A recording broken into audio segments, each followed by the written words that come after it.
पुनन्तु मां देवजनः पुनन्तु मनसा धिया पुनन्तु विश्वा भूतानि जातवेदः पुनीहि माम्। ॐ शन्नो देवीरविष्टय आपो भवन्तु पीतये संयोरभिस्रवन्तु नः। मंच पर विराजमान भाई यादवेंद्र जी, समुपस्थित आर्यभद्र पुरुषों, पूज्य आदरणीय मातृशक्ति, कुछ 21 मिनट हमारे पास हैं, समय का सदुपयोग करते हैं। कल हम संध्या मंत्रों पर विचार कर रहे थे, पिछले प्रसंग से आगे बढ़ते हैं। शन्नो देवी मंत्र में हमने विचार किया कि जल हमने हाथ में लिया है और जल से हमने आचमन किया है, और अभिप्राय यही है कि आप हमारे अभीष्ट को सिद्ध कर दीजिए। जो हमारे शुभ संकल्प हैं, शुभ कामनाएं हैं, शुभ अभिलाषाएं हैं, जिनके लिए हम प्रयासरत हैं, वह हम आपके समक्ष रखते हैं। प्रभु, आप उन इच्छाओं को पूरा कर दीजिए। सबकी कामनाएं, सबकी इच्छाएं उनकी योग्यता, संस्कार, पुरुषार्थ के अनुसार होती हैं। कोई धर्म में वृद्धि चाहता है, कोई अर्थ में, कोई भोग के साधनों में, तो कोई मुक्ति में। पर हमारा जो सबसे बड़ा अभीष्ट है, जिसको प्राप्त करके हमें सुख शांति मिलेगी, उस अभीष्ट का नाम है मुक्ति। परमपिता परमेश्वर ने ये जो जगत बनाया है वो भोग और अपवर्ग के लिए बनाया है। हे प्राणियों, आप पिछले कर्मों का फल भोगिए, नए कर्म करिए, सांसारिक सुख भोग भोगिए और संसार के सुखों को भी तिलांजलि देकर के परमात्मा सुख को प्राप्त करने के लिए आप प्रयासरत रहिए। इसी को पुरुषार्थ चतुष्टय के अंतर्गत कहा गया, धर्म अर्थ काम मोक्ष। तो पहला हमने आचमन किया, वह था संकल्प के निमित्त। हमने आचमन कर लिया, हमारा ये संकल्प है, हमारी ये डिजायर है, इच्छा है। आगे था इंद्रिय स्पर्श मंत्र, ओम वाक् वाक्, ओम प्राण प्राण, ओम चक्षु चक्षु, ओम श्रोत्रम श्रोत्रम, ओम नाभि, ओम हृदय, ओम कंठ, ओम शिरा, ओम बाहुभ्याम यशो बलम, ओम करतल करपृष्ठे। इन मंत्रों के विनियोग से हमने प्रार्थना करी कि हे प्रभु, हमारी वाक शक्ति से लेकर के प्राण शक्ति, मनोशक्ति, सब प्रकार का जो हमारा अंतःकरण है और हमारा जो स्थूल शरीर है वो स्वस्थ रहे, पवित्र रहे। आगे हम चर्चा कर रहे थे अथ ईश्वर प्रार्थना पूर्वक मार्जन मंत्र, यानी हमारा जो शरीर है जो दिखाई दे रहा है और दूसरा शरीर जो नहीं दिखाई दे रहा, जिसे हम सूक्ष्म शरीर कहते हैं, जिसमें 5 प्राण होते हैं, 5 ज्ञानेंद्रियां होती हैं, तन्मात्राएं होती हैं, मन बुद्धि अहंकार आदि होते हैं। ये जो सूक्ष्म शरीर है जो हमारा मुख्य साधन है, इसमें पवित्रता आप प्रदान करिए। तो सबसे पहले जो पवित्रता की याचना प्रभु से करी गई, विनियोग पूर्वक वैधि भू पुनातु सिर से। जैसे ईश्वर भू है, प्राणाधार है, प्राणों से प्रिय है, हम सबके जीवन का आधार है, वैसे ही भू पुनातु सिर से, सिर हमारा आधार है। यदि सिर हमारा समाप्त है तो मनुष्य समाप्त हो जाएगा। सिर में दोनों ही चीजें हैं, सिर में प्राण भी है और सिर में बुद्धि भी है।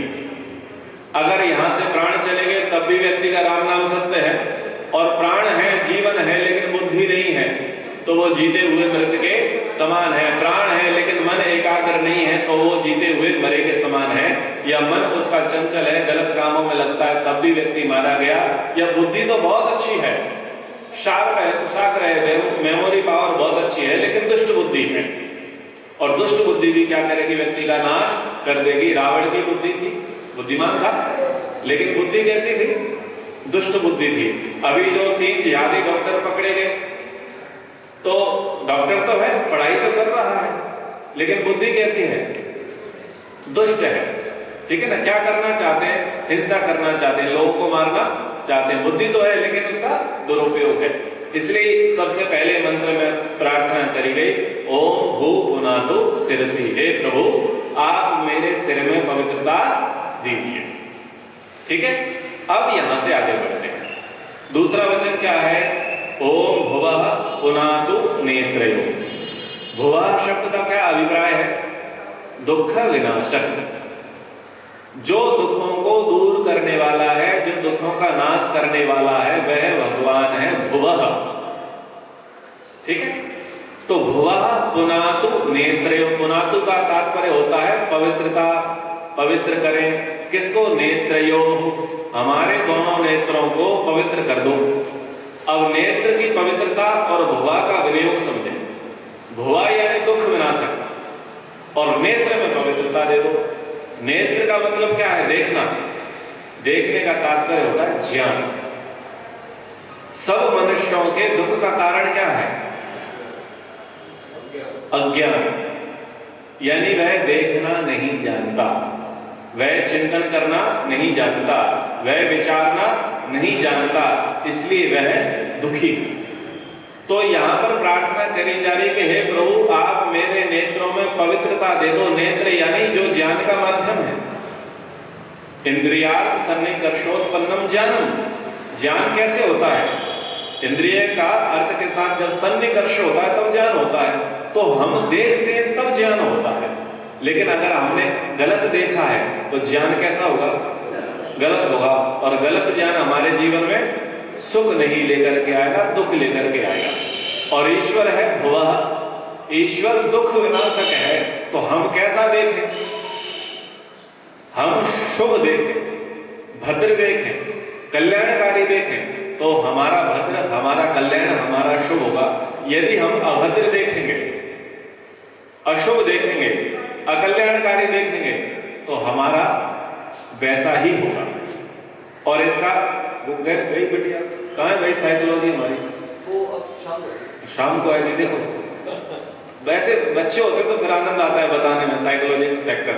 देखो हम सुबह सुबह न्यूज पढ़ते हैं, पॉजिटिव या नेगेटिव? नेगेटिव। तो हम क्या देख रहे हैं?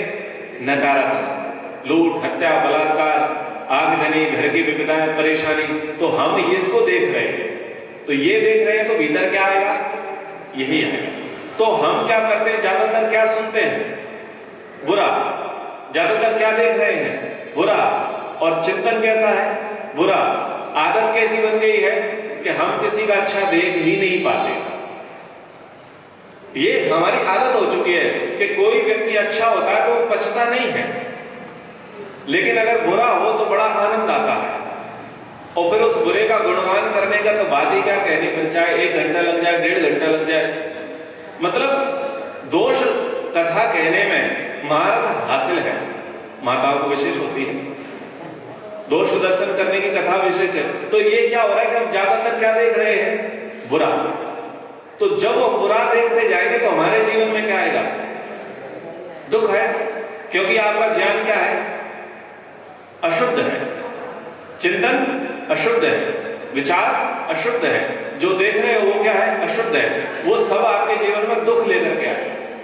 तो यदि आप अपने जीवन में दुख से दूर हटना चाहते हैं तो आप देखना बदल लो, नजरें बदलो, नजारे बदल जाएंगे। जैसी दृष्टि वैसी सृष्टि, यानी आप अच्छा देखने का प्रयास करो। हंस वृत्ति हमारी हो, सुअर वृत्ति नहीं। सुअर की प्रकृति क्या है कि वो गंदगी खाता है, गंदगी रहता है, गंदगी जीता है। ये सुअर की वृत्ति है। तो सुअर के पास कोई अच्छा व्यक्ति आना पसंद नहीं करता। हंस की वृत्ति क्या है? अच्छी जगह रहता है, अच्छी खाता है, अच्छा सोचता है। तो हंस की सब कामना करते हैं, हंस का सब उदाहरण देते हैं, हंस को सब पूछते हैं। स्टेचू हंस की मिलेगी, फोटो हंस के मिलेंगे, लेकिन सुअरों की घर में ड्राइंग क्या बोलते हैं, ड्राइंग रूम में सुअर की फोटो नहीं मिलेगी। देवी देवता पर सुअर नहीं बैठा होगा, लेकिन हंस पर तो बैठा होगा। हे हंसवादिनी, हंस पर कौन बैठी है? सरस्वती बैठी है। यानी अगर व्यक्ति की बुद्धि ऐसी है तो उसके भीतर कौन विराजमान है? सरस्वती विराजमान है। तो सुअर देखो, सुअर क्या है? गंदा था, गंदा खा रहा था, गंदी जगह रह रहा था, इसलिए वो गंदा था, उसके पास कोई जाना नहीं चाहता था। यही स्थिति है दोष दर्शन वाले की। व्यक्ति क्या करता है? क्रिटिसाइज करता है, हर किसी में दोष कमियां निकालता है और अच्छाइयां देखना पसंद नहीं करता। कैसे लोगों के बीच में बैठना पसंद करता है? जो चुगलखोर होते हैं। 2 बातें तुम चुगली की करो, उधर से 4 आए तो फिर आनंद आता है। और चुगलियों में पता नहीं कितना समय चल जाता है, और एक चुगलखोर दूसरा चुगलखोर मिलकर के बढ़िया गपशप मारते हैं। उनको लगता है इससे बढ़िया मित्र मेरा कोई, इससे बढ़िया साझेदार मेरा कोई नहीं है।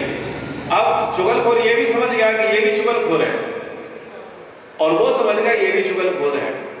मतलब दोनों समझ गए ये खराब है। ये उसको खराब समझ चुका है, वो उसको खराब समझ चुका है, लेकिन दोनों अपने आप को अच्छा मानते हैं। तो जब ऐसे व्यक्ति चुगलखोर होता चला जाता है तो लोग कहते हैं उस व्यक्ति के पास मत बैठना, उससे बात मत करना। क्यों? बोले दुष्ट आदमी है, चुगलखोर है, उसको हमेशा गंदगी ही दिखाई देती है। यानी सज्जन लोग कहेंगे वो सूअर है, ये गंदगी खाता है, गंदगी देखता है, गंदगी में ही इसका जीवन है, इसलिए ऐसे लोगों के पास मत बैठना। तो व्यक्ति का जीवन कैसा हुआ? सुखी या दुखी? बुरा जो देखन में चला, बुरा न मिलिया कोई, जो मन खोजा आपना, मुझसे बुरा ना कोई। तो भुवा पुना तो नेत्र हो, हे प्रभु हमारे बुद्धि में, हमारे नेत्रों में पवित्रता दो। हमारे जीवन में जितना भी दुख है उस दुख का कारण है अज्ञान। हमारे जीवन में जितना भी सुख है उस सुख का कारण है ज्ञान। तो जहां जहां ज्ञान वहां वहां सुख, जहां जहां अज्ञान वहां वहां दुख। इसलिए भुवा पुनातु नेत्रयो, हे प्रभु आप दुखों का विनाश करने वाले हैं, मेरे नेत्रों में ऐसी पवित्रता दे दो ताकि मेरे भी दुखों का विनाश हो जाए। और वो कब होगा? जब तुम दूसरों के दुखों को देख करके दुखी होकर के उसके दुखों को दूर करने का प्रयास करोगे, तब आपके दुखों का विनाश होगा। ओम आगे क्या है? ओम स्वाहा पुनातु कंठे। स्वाहा का अर्थ क्या है? सुख है, स्वरूप। इनकी आवाज कैसी लगती है? अच्छी लगती है, मीठी। तो मीठा कड़वा कहाँ है? हाँ, ये है हेतु।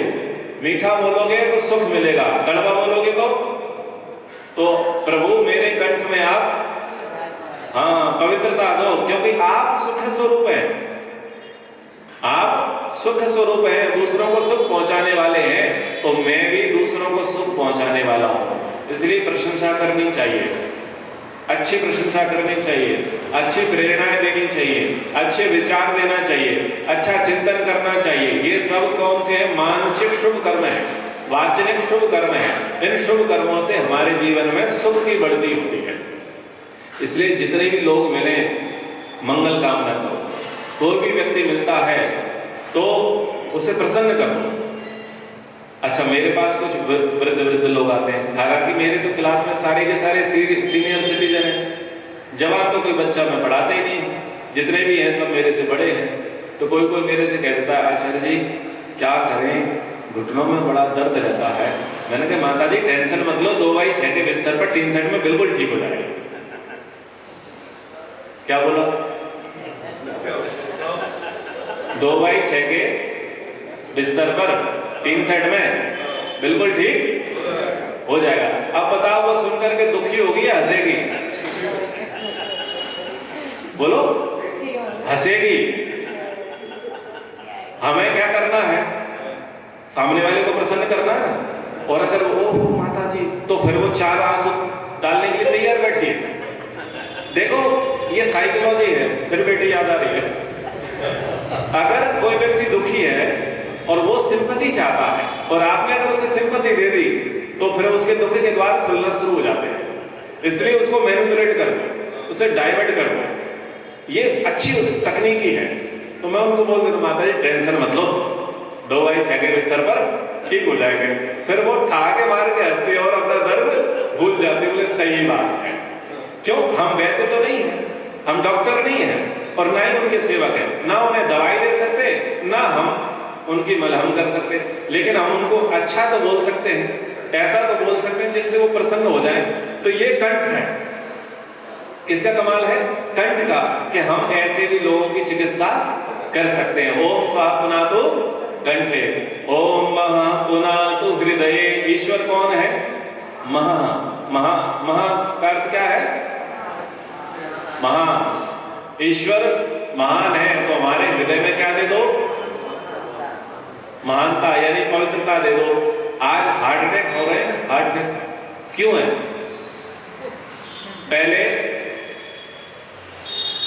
4 लेन थी, फिर 3 लेन बनी, फिर 2 लेन बनी, फिर सिंगल लेन बनी, फिर सकरी गलियां हो गई, तंग गलियां हो गई, आना जाना दुर्लभ हो गया। इसलिए हार्ट फेल ऐसे ही होता है ना। पहले नसें खुली होती हैं, रक्त का प्रवाह सुगमता से चलता रहता है, लेकिन हमारा खान पान, हमारी दिनचर्या इतनी वाहियात होती है कि 4 लेन से 3 लेन, 3 लेन से 2 लेन, 2 लेन से 1 लेन, और 1 के बाद यही बस आपकी गलियां यमुना पार वाली बस ऐसे हो जाते हैं, कंजेस्टेड, आना जाना दूभर हो जाता है। तो फिर क्या होता है, क्लॉट बन जाते हैं, परिणाम हार्ट फेल हो गया, हार्ट फेल हो गया। तो यहां क्या हार्ट फेल है, पहला संयुक्त परिवार था, हम 2 हमारे 10 और उन 10 के 50 और उन 50 के 250। पहले 4 लेन मतलब लंबा चौड़ा कुटुंब हुआ करता था, पूरा परिवार एक साथ रह रहा है। फिर धीरे धीरे 3 लेन, हाँ ऐसे ऐसे, अब न्यूक्लियर, अब फैमिली कौन सी हो गई, न्यूक्लियर फैमिली हो गई, हम 2 हमारा कोई नहीं। तो धीरे धीरे क्या हो गया, व्यक्ति कंजेस्टेड हो गया। ये कंजेस्टेड क्या कर रहा है, हार्ट फेल करा रहा है। यानी जैसे जैसे व्यक्ति के भीतर सहनशीलता समाप्त होगी, जैसे जैसे व्यक्ति के भीतर क्षमा के भाव समाप्त होंगे, वैसे ही व्यक्ति खत्म होना शुरू हो जाएगा। आज रिश्ते क्यों खत्म है, सहनशीलता खत्म, क्षमा खत्म, टॉलरेंस का भाव खत्म। क्यों खत्म, क्योंकि हृदय विशाल, हृदय छोटा। समझ में आ गया, हृदय कैसा है, छोटा है। अब भगवान का हृदय बड़ा है, क्यों बड़ा है, क्योंकि सहन करता है। सबसे ज्यादा गालियां किसे पड़ती हैं, ईश्वर को। सबसे ज्यादा लांछन अपमान, अच्छा किया तो मैंने और बुरा किया तो सबसे ज्यादा वो, और धौंस, दादागिरी। दुनिया में तेरा है बड़ा नाम, आज मुझे भी तुझसे पड़ गया काम। मेरी विनती सुने तो जानू, मानो तुझे मैं राम नहीं तो कर दूंगा सारे जग में तुझे बदनाम। दुनिया में तेरा है बड़ा नाम। ये है तथाकथित भक्तों के लक्षण। यानी यहां तक आ गया है, अगर पूजा भी करनी है तो ठगवास के साथ करनी है। या तो तू हमारा काम कर दे, नहीं तो तुझे हम बदनाम करने में पीछे छोड़ेंगे नहीं। तो ये है हृदय का कंजेस्टेड। ईश्वर महान है, वो 24 आवर्स हमारी सेवा में लगा है, सहायता में लगा है, गालियां सुनता है, अपमान सुनता है, लेकिन कुछ नहीं कहता, सहनशील है। पूज्य आचार्य ज्ञानेश्वर जी कहा करते थे, नाम सुना ना ज्ञानेश्वर जी, हमारे आचार्य रोजड़ वाले। वो कहते थे ब्रह्मचारियों को, जो सहेगा वो रहेगा। क्या बोलते थे, और जो नहीं सहेगा वो नहीं रहेगा। आज घर में सहना खत्म तो रहना बड़ा कौन है, जो सहनशील है। क्षमा बड़े को, छोटे को, कल बताया था ना। तो महान आप कैसे बनते हैं, महान बनते हैं सहनशीलता से। अगर आपके पास सहनशीलता है, यदि आपके भीतर क्षमा भाव है, तभी आपका हृदय विशाल है, तभी आप लोगों को समेट सकते हो। कल का सूत्र भी पकड़ में आ गया ना, आर्य समाज वाली बात। हमें अपना हृदय कैसा बनाना पड़ेगा, हाँ क्षमा करना पड़ेगा, सहन करना पड़ेगा, अपना ही भाई है। तो ईश्वर ओम महापुनातु हृदय, हे प्रभु आप महान हैं, तो मेरे हृदय को कंजेस्टेड मैं नहीं बनाऊंगा, मैं भी आपकी तरह महान बनूंगा। अरे हम तो आपसे प्रार्थना करते हैं, ओम सहोसी सहो मई देहि, हे प्रभु आप दुनिया के सबसे सहनशील व्यक्ति हैं, मुझको भी सहनशील बना दो, ताकि मेरी गृहस्थी ठीक, परिवार ठीक, व्यापार ठीक, जीवन ठीक चल जाए। अगर सहेंगे तो सब ठीक चलेगा, और नहीं सहेंगे तो नहीं चलेगा। हमारा शांति पाठ भी हो जाएगा, हार्ट फेल भी हो जाएगा, बता दिया। तो महापुनातु समझ में आ गया, आगे चले। ओम जना पुनातु नाभ्याम, तो जना का अर्थ क्या है, बोलो मत, हाँ उत्पादक। जना का क्या अर्थ है, जन्म देने वाला, उत्पादक। तो इसका प्रयोग किसके साथ है? जना पुनातु नाभ्याम। नाभि क्या है? हमारे जन्म का हेतु। गर्भ में रहते हैं तो हमारे लिए खाना पानी किस रास्ते से आता है? नाभि से आता है। ठीक है, माँ के शरीर से हमारी नाभि जुड़ी होती है और वहां से माँ खाती है और रस गर्भस्थ शिशु को पहुंच जाता है। और नाभि ही क्या है? जन्म का हेतु है। तो क्या प्रार्थना करिए? हे प्रभु, आप जगत उत्पादक हैं, आप अच्छी क्रिएटिविटी करने वाले, अच्छी आपकी क्रिएशन है, तो मेरी नाभि में क्या दे दो? पवित्रता, ताकि मेरा क्रिएशन भी, यस, मेरा प्रोडक्ट भी पवित्र बने। हमारा प्रोडक्ट कैसा है? जो पैदा किया वो और जो मैन्युफैक्चर किया वो प्रोडक्ट कैसा है? वो कल्याणकारी नहीं है, इसलिए वो हमारे लिए नासूर बना हुआ है। जो संतान पैदा की वो भी हमारा प्रोडक्ट है, और जो व्यापार करते हैं, जो वस्तुओं का उत्पाद करते हैं, वो प्रोडक्ट भी कैसा है? पवित्र नहीं है, इसलिए जीवन में दुख है। अगर हम गलत चीजें बना रहे हैं, किसान खेती करता है लेकिन पेस्टिसाइड यूज करता है, तो वो क्या है? गलत प्रोडक्ट है, वो कल्याणकारी प्रोडक्ट नहीं है। ऐसे जो भी व्यक्ति ऐसी वस्तुओं का निर्माण कर रहे हैं जो मानवता के लिए, प्राणियों के लिए और समाज के लिए विनाशकारी है, तो ऐसे प्रोडक्शन वाले का कभी भी भला होने वाला नहीं है। इसलिए हे प्रभु, हमारा प्रोडक्शन पवित्र हो। ईश्वर ने खराब मटेरियल से भी बढ़िया मटेरियल बना करके दे दिया। संसार में 3 पार्टिकल्स हैं, सत्व, रज, तम। उनमें से एक ही पार्टिकल्स अच्छा, एक ही पदार्थ अच्छा, उसका नाम क्या है? सत्व। रज और तम खराब है, लेकिन खराब से भी बढ़िया चीज बना दी। अजब तेरी कारीगरी है करता। खराब से भी बढ़िया चीज बना दी, सारे भारी पदार्थ बना दिए, वो सब तमोगुण से बने हैं। सारे गतिमान पदार्थ बना दिए, वो सब रजोगुण से बने हैं, लेकिन वो सब हमारी सेवा में लगे हुए हैं। तो खराब से खराब मटेरियल से भी अच्छे से अच्छी चीजें बना दी परमात्मा ने, और हम अच्छे से अच्छे मटेरियल से खराब चीजें बनाते जा रहे हैं, जो पर्यावरण के लिए, मानवता के लिए और आगे की पीढ़ी के लिए डेंजरस है। और किस लोभ में? 4 पैसे के लिए, उसके लिए, मतलब पैसे के चक्कर में हमारा प्रोडक्शन खराब होता चला जा रहा है, जो प्राणियों के लिए विनाशकारी है। तो प्रार्थना, ओम जनः पुनातु नाभ्याम। हे प्रभु, आप जगत उत्पादक हैं, हमारा उत्पादन भी कैसा हो? पवित्र हो। ओम तपः पुनातु पादयो। तपः, तप बोलते हैं ज्ञान। तप कैसे बोलते हैं? तो मेरे पैर कहां गति करेंगे? ज्ञान की ओर गति करेंगे, धर्म की ओर गति करेंगे। मेरे पैर अधर्म की ओर गति ना करें, मेरे पैर अज्ञान की ओर गति ना करें। ओम सत्यम पुनातु पुनः शिरसी। सत्यम का अविनाशी। हे प्रभु, आप अविनाशी हैं, तो मुझे अविनाशी बनाए रखो। ओम खम ब्रह्म पुनातु सर्वत्र। खम का अर्थ क्या है? आकाश। ब्रह्म का अर्थ क्या है?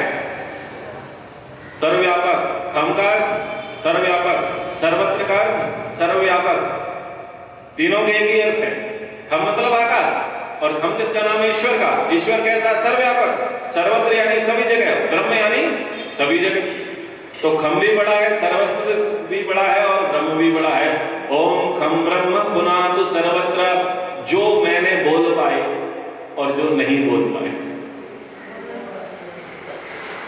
मैंने बहुत सारी चीजें नहीं बोल पाई, मुझे नहीं है यार, तो सर्वत्र जो आप ज्यादा जानते हो, जो मैं कम जानता हूं, क्योंकि गिनाने में हो सकता है मैंने कम चीजें गिनाई हूं, पर आपके पास तो मेरी जन्म जन्मांतर की कुंडली है। तो सर्वत्र सब एक एक सूक्ष्म से सूक्ष्म संस्कार में भी आप क्या दे दो?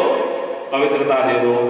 ओम भू, ओम भुवः, ओम स्वः, ओम महः, ओम जनः, ओम तपः, ओम सत्यम। यहां तक हो गया प्राणायाम मंत्र। समय समाप्त। एक बार ओम को उच्चारण।